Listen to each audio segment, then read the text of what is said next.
And this is AI 101, where innovation means understanding and breaking down artificial intelligence into a clear, practical insights that empower you to navigate, adapt, and lead in an AI-driven world. Oh, partner! This is our first episode, so I will introduce myself. I'm Daniel Lucas. I am the host of Name It 101. Yes. Name it, and we have it 101. So, right, Miss Jackie? Yes. I love this. We're starting another one together. I love Mm-hmm. it. So all in all, we have four podcasts with Miss Jockey. We have Bible versus 101. We have Coaching 101. We have AI 101, and soon to be launched. Which one, Tech Miss? 101. Tech 101. Yay! Tech 101. We need a big hand for that. Big hand. Yes. We are a podcast machine. Plus, Yes. Miss Jackie have her own podcast. What is the name of the podcast, Miss Jackie? Yes. So mine is called Designing with Love. So yeah, it's a nice name and it's catchy. So I kind of like it. Yes, Designing with Love, wherever you listen your podcast, people. Let's support Miss Jackie. So, partner, why we decide to have this podcast, AI 101. Yeah, it was kind of actually just you and I talking about how many you have. And I Yes. asked you one time, I said, how many do you have? You said 18 with Coaching 101. And I said, well, it'd be great to do one about technologies. So then you said, yeah, let's do that. And then you came up with the idea for this one. And I said, oh my goodness, now you're at 20 in your network. So yeah, I thought this is great because I've always loved technology and now AI is a part of that. And I Mhm. think in a good way. I think if we have that, I think what you picked for this first one, I think is really great. The AI iceberg, I love that. So I'm excited Yes. to dig into that. Yeah. Hmm. Well, our first episode, people, with Miss Jockey, the AI iceberg from Siri to super intelligence. Because we are curious before. Siri, would you like to tell me the time? Now it comes, Alexa. What Right. next? Exactly. Yep. Mm. Yep. So, Miss Jockey, why is it the iceberg is powerful metaphor? I love that because with most people, they only see the tip of that, right? So if you look at what an iceberg and you see an image of it, you see that there's the top of the iceberg, but then underneath that it's much bigger. So today you and I are going to dive under the surface and we're going to go into what's unseen. So, my grandparents actually went to Antarctica where there's a lot of icebergs, and they're like, wow, it's massive, it's amazing. But again, what we see is so much smaller than what's underneath what we can't see. So that's what we're going to do. We're going to go beneath the surface today. Beneath the iceberg, people, because we can see more inside. Don't you think? Yes. Because the submerged mass of the iceberg is not a single hidden factor, but it's a convergence of forces Right. that are largely invisible to the public because they are operate upstream of products, headlines, what else? Consumer facing tools, and a lot more. So my partner and I will be well scrutinized from the small thing to the biggest thing. Oh, right, Mm. Miss Jackie? Yes. So Absolutely. where do we draw the line between the visible tip? Mm. Is it a matter of capability, accessibility, or intentional secrecy? Mm. Mm. Yeah, that's very interesting because I think what we see on the surface is we see all these shiny apps, right? We see ChatGPT, we see all these different things that on the surface are like, oh, let's check this out, let's check that out. But then underneath it, like you mentioned, Siri Mhm. actually has AI technology built into it. So if you have your iPhone and you know tap on the button and you say, "Hey Siri, can you tell me this?" Oh, there it goes. My phone is actually going to do that. That's funny. But Mhm, what you notice is that I said it didn't understand. But what's or if you have your watch, and you say that, it'll recognize it. But what if you notice when you go to ask it something, it will usually say, "Do you want to use ChatGPT to answer the question?" And I'm like, mhm. it wasn't like that before 5 years ago, but No, now it's it not. seems like it's in every part of what we do. And so, yeah, so it's very interesting how, to me, that's the hidden part. That's the hidden infrastructure of, we may not notice it, but then subconsciously, I think we are.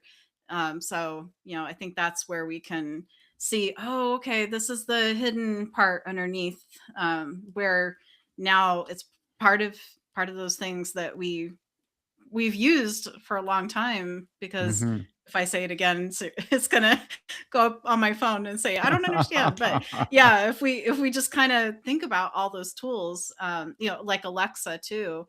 I think, Mhm.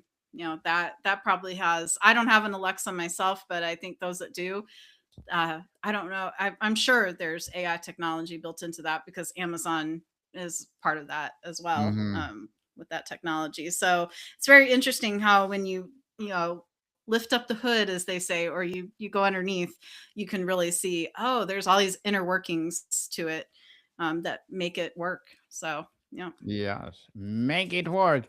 People, the water line between the visible tip of AI and its submerged base is best defined not by a single criterion, but I think it's the interaction of accessibility, constraint, and intent. Like capability alone is the insufficient as dividing line, because they are advanced capabilities already exist within the systems that are deliberately limited in public use instead of waterline marks, and the point which is AI shift from being experienced to being governed. Being governed. Are we Yes. ready for that? I think we need to be. It's, and we'll go over this in a later episode too, right down the Mm, road, about governance. But I think the issue has been is that they call it, if you read articles, and I've been trying to keep up on all that's going on, and even if you just watch the news for a little bit and you hear them talk about the AI race, right? We're trying mm-hmm. to beat China. We're trying to beat all these other countries, right? And try to outsmart them in different ways. And so AI is one of those ways we're trying to do that. But if we, I think with governance, I think yeah, I think it's so important, because if we don't put guardrails on something like this, who knows what's going to happen? I mean, are we going to get into situations that are going to be unethical? Because just like anything else, people use it for good, but then people can also use it for bad too. So I think it's so important to have those guardrails around it. Because, I mean, Daniel, look at what we've seen with social media, and how it was supposed to be used to connect to people, right? But Mm-hmm. then people don't feel as connected as they used to, because they're on their screens. Um, and even, what country is it? Australia, actually, they banned social media for Yes. kids under a certain age, and they're saying that it's working. And I think the United States might be next with that. There's talk about that. So same thing with AI. We need to be able to put guardrails around it, because there's been teenagers that have used AI, and they had those self-harm behaviors, and it was not a good outcome. So I think it's so important to have those guardrails around the technology, and these companies that are offering these types of tools. So I think it's important to build that in there. And it's not to limit it, but it's just to make sure that there's that proper use of it. I think it's so important, because in the wrong hands, oh, I think it can do a lot of damage. Yes, let's protect our generation to generations to come. Right. Let's protect them as a fragile, because once they're destroyed, our future generation will be in a crap. Okay. Yes. So, Miss Jackie, what's the most unsettling or counterintuitive reality about advanced AI development that exists in that cold, deep part of the iceberg that challenges our popular narratives? I think that's really important. And I'm seeing a lot of good that AI can do, but then I'm also seeing some things that are alarming to me because I work in higher education and I also, use this for my podcast. I use AI for my podcast too to help me generate ideas. But what I'm seeing is that we're so busy in our society that I think what people are tending to do is they're utilizing it for shortcuts. And so what alarms me a little bit is that the critical thinking is going to start diminishing, and I don't want to see that. I want to see critical thinking and our judgment be part of that. Yeah, so I think that we still need to have that human eye on things and that human judgment and critical thinking to say, "Oh, wait, because AI will tend to hallucinate. We know that it has bias, so we need to make sure that because what AI tends to do is it rephrases something in a different way. So your output will sound good on the surface, but if you're an expert in that content, then you can actually see, oh, I see some things in here that don't look right. And there's some telltale, I think, signs that you can tell that it's AI generated and somebody just copied it and utilized it. So yeah, so I think that's one thing is I want to make sure that we don't use our human intuition, right? And our Mm, judgment. Yeah. yes, definitely. And I think the most unsettling and counterintuitive reality in the cold depth of advanced AI development is the central challenge is no longer intelligence, right? This is Right. integration. Mm. The popular narrative assumes that risk and distribution of scale primarily with the smarter models. So, in reality, what quietly changes everything is how we ordinary, reliable, and let's say invisible advance of AI is becoming. Plus, Right. plus the public imagination is still oriented towards dramatic thresholds like superintelligence or sentience, takeover scenarios beneath the surface. And the more disrupted the truth is, AI does not need to be conscious, autonomous, or alive, or to radically reshape power, labor, and decision making. Let's make AI as our guidance to make us better, excellent. And who knows, it will help us to go beyond our solar system, to go beyond our Milky Way galaxy, right? Right. Absolutely. Yeah, I think, AI can really do a lot of good things. I think it can help with, I mean, they're talking about even curing cancer and helping with different diseases, right? Like Alzheimer's and dementia and things like that. So, I mean, if we can utilize it for those things to advance healthcare and help people live longer and live better lives and help with education and things like that, I think there's so many ways that we can utilize it yeah, for the greater good. Yeah, and who knows, maybe Elon Musk will get us to Mars even quicker because he's got his own AI model, right? So Yes. yeah, it's amazing, yeah, He what they're will able to use do. And yeah. he will use the AI to build colonies on Mars. Right. Mm. That's Yes. his next big thing he wants to do. And he's also building robots too that have AI technology built into them. I don't know if you've seen them or not, but they had them on the shop floor, and they had people that were actually like knocking them over and pushing them over, and they would fall down, but then they would get back up quicker and quicker. So they learned to respond to that. And I'm like, wow, that's amazing. So Mm-hmm. not only is it the rope, it's taking the different types of technology. So you got the hardware, right? You got the robot, but then inside of it, it's got all the different technology in it and the apps built into it. So yeah, it's amazing. Yes. Yeah. Amazing. Truly, truly amazing. People, don't be afraid with AI. It helps us to be better and go beyond our imaginations. So on the journey on narrow to general AI, Miss Jackie, Hmm. how does the experience of today's narrow AI, like frequently frustrating chatbot, create dangerous misconception about potential speed, nature, and risk of a transition to artificial general intelligence or AGI? Mm. Wow. Yeah. I can already see it kind of going that route, right? So, yeah, because I think that narrow artificial intelligence, like you talked about the chat bots, those have been around Mm-hmm. for quite a while. You would go to a website and it would say, "How can we help you today?" True. And it was very, but it was very surface level, right? It wasn't, it couldn't do too much, depending Yes. upon where you went. But now I'm noticing that those chatbots and those AI agents on those websites are even better. They can help you before you even Navigate. talk to somebody, right? Yeah. So it's really amazing.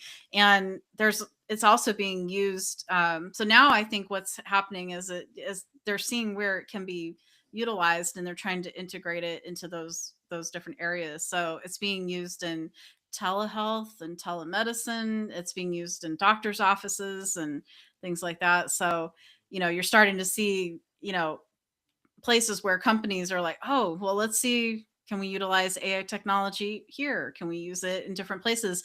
In education, actually, it's going to be coming to the university I work at even more. We actually have chatbots right now that help students with math, with writing, with different things, science, and then they also have one for education to help them prep for their teaching, their student teaching. So it's really great. And we're going to be building one for counseling coming up soon. So it's exciting to see all of that coming up, Daniel. It's really amazing. We also have Mm-hmm. these virtual interactive personas, and it utilizes Exciting. AI Mm-hmm. technology, and it's built in. So we started it with a counseling course, and it's been running the whole semester now. So I'm really excited to see what the feedback is from students and faculty. But what's nice is that the the interactive persona is the AI tool, and that acts as the client, and then the student acts as the counselor. So they have this conversation back and forth, whether it's through speech or it's through text. And and so the AI persona acts like the client. It's really neat.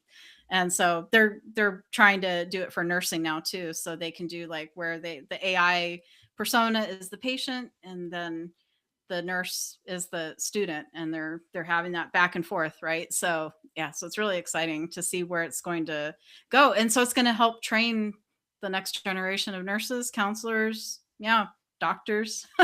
Oh, So yes. yeah, so it's really Definitely. neat. Yep. And they can do it in a Definitely safe emerging. environment.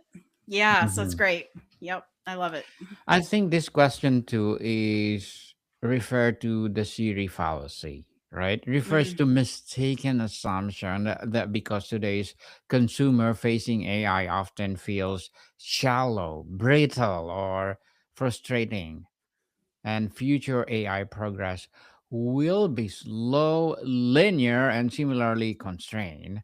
I think this misconception is dangerous precisely because it's extrapolates from interface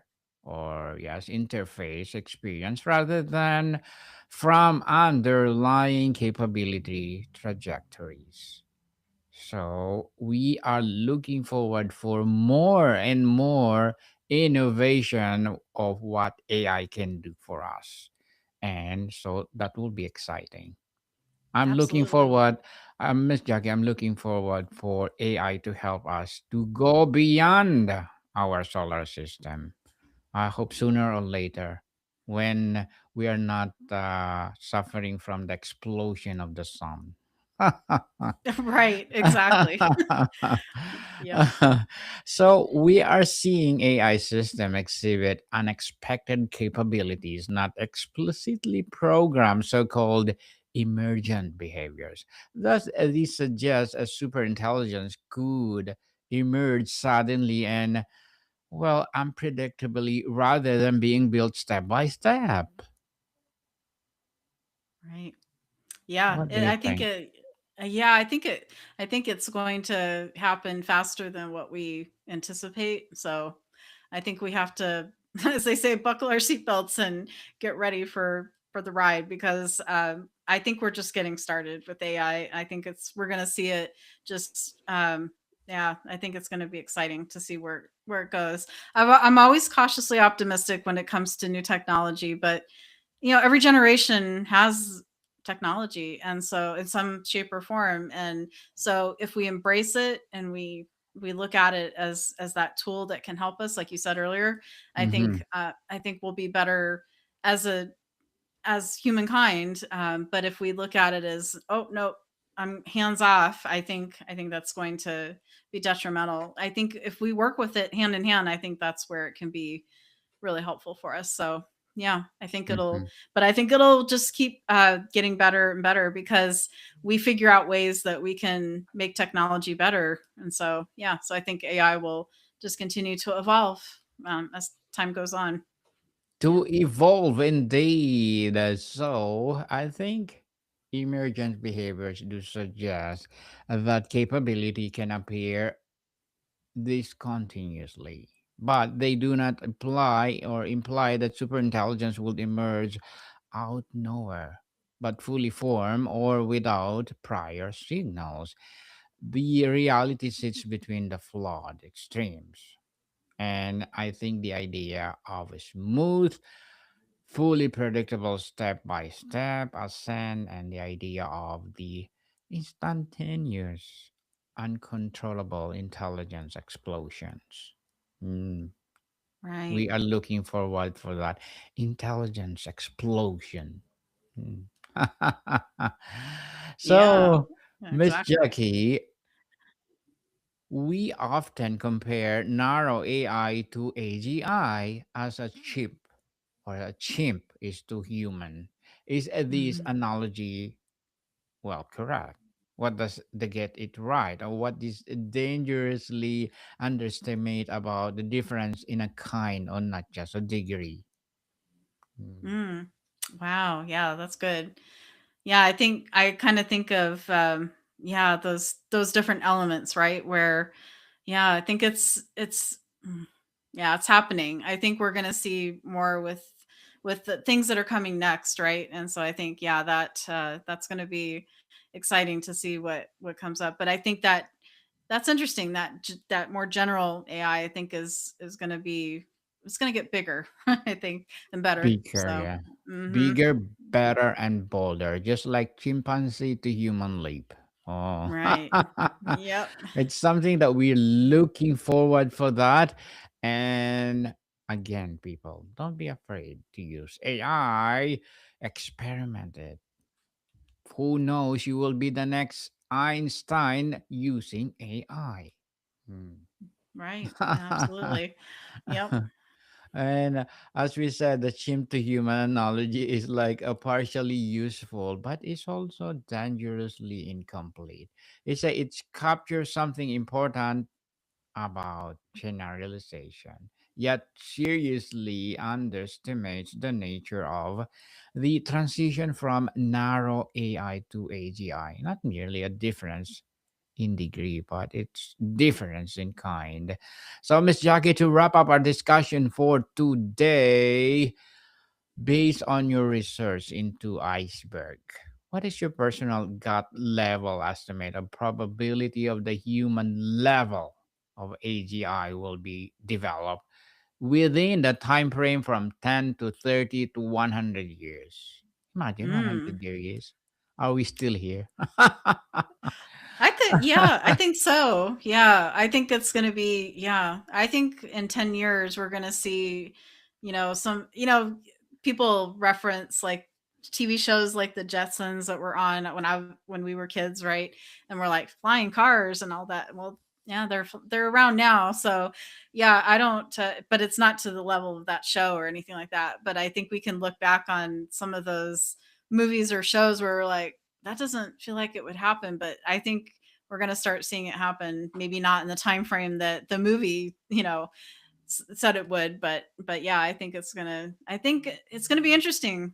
And Daniel, the next 5 years, what things look like. Is it going to be that Back to the Future type of thing, or Mm. what's it going to look like? Yeah, so I think I think we're going to start seeing some of that become a reality. Yeah. Flying cars. Oh my Yeah. goodness. Yep. The For DeLorean. Mhm, Yeah. definitely. For me, Miss Jackie, I will answer this carefully because timelines and probabilities around artificial intelligence are less about prediction and more about risk-weighted judgment under uncertainty, right?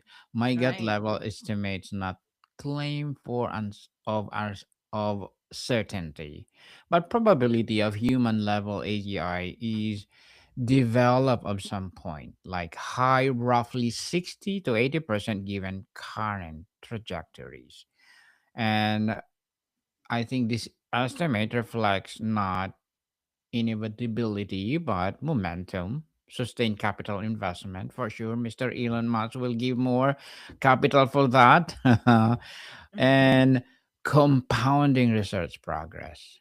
Yeah, geopolitical incentives and the absence of clear theoretical barriers to general intelligence in artificial systems and hoping for the best, right? Right. Hoping for the best for AI. That's why we celebrate because this is our first episode. Thank you, Miss Jackie, for saying yes to be my co-host on AI 101. We're looking for more and more and more empowering episodes to come. So, Miss Jackie, would you like to plug in something? Sure. If anybody wants to follow me, they can go to LinkedIn. I'm very active there, and send me a request and we can connect. And then they can go wherever my podcast is and listen there for Designing with Love. Yes, people, let's support Miss Jackie Pellegrin. Because if you support her, for sure, more and more empowering advocacy will rise, just like our AI 101. And of course, next after this, Tech 101. More to come, people. See you soon.